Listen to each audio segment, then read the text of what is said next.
எங்க வந்திருக்கோம்?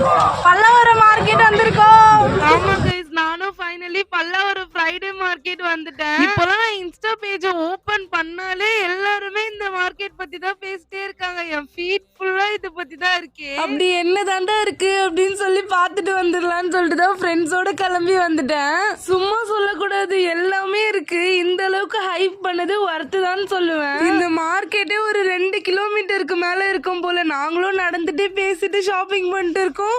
அப்பவும் இன்னும் நிறைய போயிட்டே இருக்கு. இன்னும் இருக்கா கடை, இன்னும் இருக்கா கடைன்னு சொல்லிட்டு நாங்க இந்த 2 கிலோமீட்டர் மார்க்கெட்டையும் எப்படி ஃபன் பண்ணிட்டு ஷாப்பிங் பண்ணிட்டு இருந்தோம்னு சொல்லி இந்த மேல ஷோ ஆகுற வீடியோவை கிளிக் பண்ணீங்கன்னா அந்த வீடியோக்கே போயிடுவீங்க.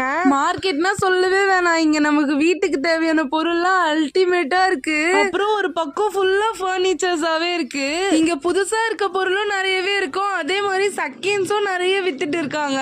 நம்ம தான் எல்லா பொருளும் பார்த்து வாங்குற மாதிரி இருக்கும். அதே மாதிரி ஒரு கடைக்கும் ரேட்ல டிஃபர் ஆகும். நம்ம பார்கெயின் பண்ற திறமை இங்க கொஞ்சம் காட்டணும். நீங்க ஒரு பெட் லவரா இருந்தா கண்டிப்பா இங்க கிளம்பி வந்துருவீங்க. ஏன்னா இங்க நிறைய பெட்ஸ் எல்லாம் வித்துட்டு இருந்தாங்க. நானும் ஒண்ணு தொட்டு பார்த்துருந்தேன், ரொம்ப கியூட்டா இருந்துச்சு. அப்புறம் அங்க வான்கோழி மாதிரி ஒண்ணு இருந்துச்சு, அது பேர் எனக்கு கரெக்டா தெரியல. அது சமைக்கிறதுக்கு வச்சிருக்காங்களா இல்ல இதே ஒரு பெட்டை எடுத்துட்டு போய் வளர்ப்பாங்களா எனக்கு தெரியல. உங்களுக்கு தெரிஞ்சா மறக்காம கமெண்ட் பாக்ஸ்ல கமெண்ட் பண்ணிட்டு போங்க.